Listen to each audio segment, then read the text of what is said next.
So we're now at the stage of knitting our sleeves and picking up the stitches that we have been holding on our spare thread. I've already put these back onto my wire, so I'll be ready now to knit these stitches and also pick up those stitches we made under the sleeve using the backward loop technique. What we're looking for once we've knitted the sleeve is to have this flow of stitches that run all the way up the sleeve. So these columns, these V's, which run all the way up and flow into the body of the cardigan. And what you're wanting also is to eliminate any holes under the sleeves. So let me show you how to do that. So as I said, I've put these already onto the wire.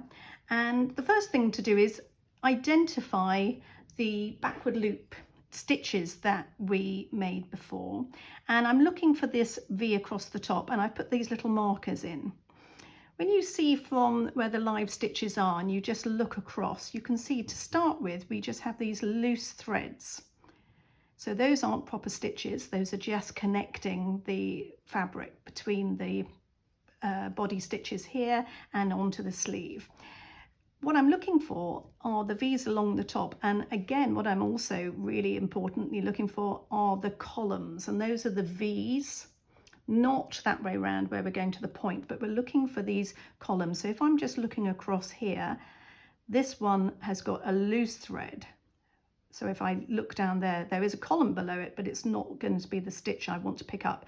The first column, which has a proper stitch above it, is here where I put my marker, and that's where I'm going to begin picking up my stitches.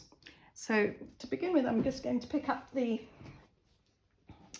yarn, and I'll just take that out for now, take out my marker, and with my right hand needle I'm just going to place underneath both legs of that top stitch my needle, and then with my yarn I just loop it over the top, very simple, and bring it through, and that's picked up my very first stitch. I always at this stage leave a nice long tail, because invariably at the end of the project when you've knitted these sleeves there might be little holes, but we're going to try and eliminate those as much as possible. There might be little holes at each corner, and then you can use this thread for darning in neatly.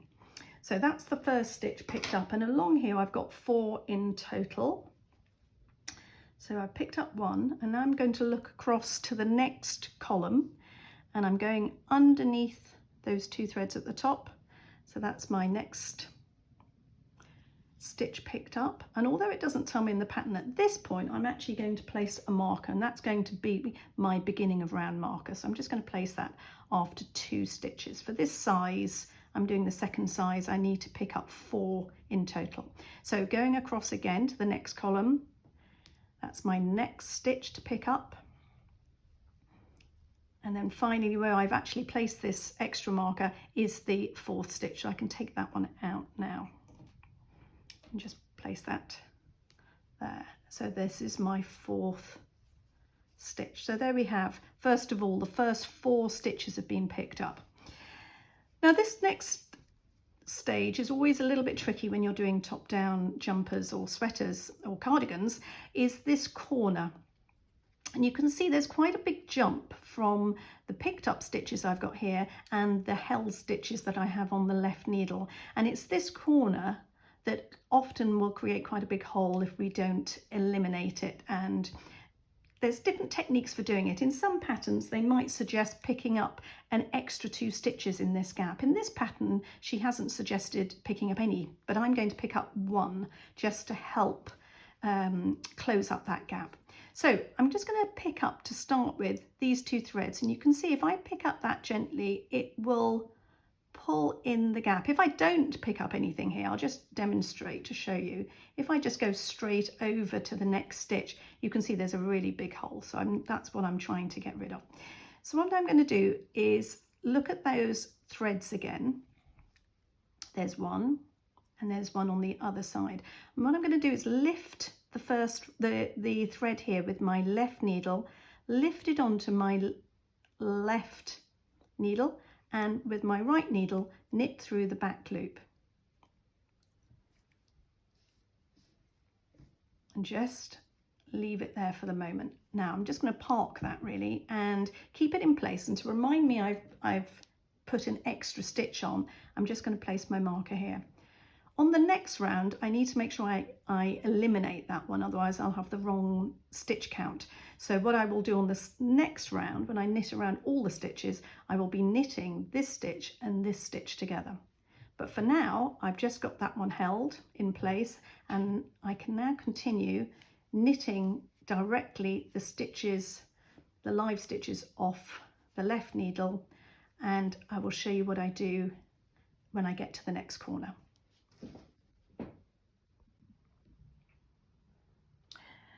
So I've now knitted all the way around the sleeve stitches, and I'm at the second corner.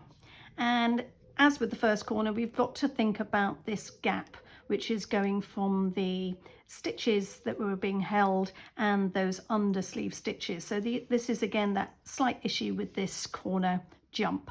So what I'm going to do again is look at these loose threads on either side here, and I'm going to do the same as I did on the other side. This time I'm going to, with my left needle, lift this thread onto my left needle, and then I'm just going to knit into the back, and that's going to help to really tighten up that stitch and also add that extra stitch.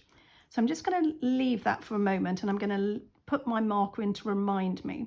And when I knit all the way around, when I come to this point again, what I've got to remember is that this is this extra stitch that I've knitted, and this is the one that was already on the needle, and I want to therefore decrease those two together, and then I'll be at the right stitch count. So I'm now coming up to the beginning of round, and if you remember, we cast on 4 under the arm, so these are the first 2.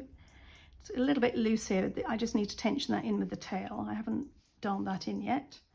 So I'm just going to knit 2, then slip the beginning of round marker, and then knit 2. And this is where we have made that extra stitch. So all I'm going to do is move that across to my right needle, take off the marker, and then I'm just going to pass it back again. And now what I want to make sure is that I decrease that extra stitch. So I'm going to do it by doing the decrease of knit 2 together. So I'm just going to go into the front of both of those and make sure I pull on the main yarn, and then knit 2 together. I'm just going to knit a few stitches, and then we'll look back at that corner so I can just show you how it looks. So there we go. So now when I look back at the corner, you can see how tidy that corner is. We've got a little bit, if I push from the back, a little bit of a gap here, if I just ease it, but it's a very small amount. And remember, we've got that tail end, so if we want to just do a little bit of darning into that corner, we can, but overall that's a very tidy corner. So I would then carry on knitting all the way around until I reach the second corner, and again reminding myself I put the marker. This was the extra stitch I made, and this is the end of the sleeve stitches, so I will again decrease those 2 together, and this time when I come to this corner I will use the SSK decrease, slip slip knit, and then I will get back to my beginning around marker and have the correct number of stitches on the needle, and then I can proceed to carry on knitting the sleeves.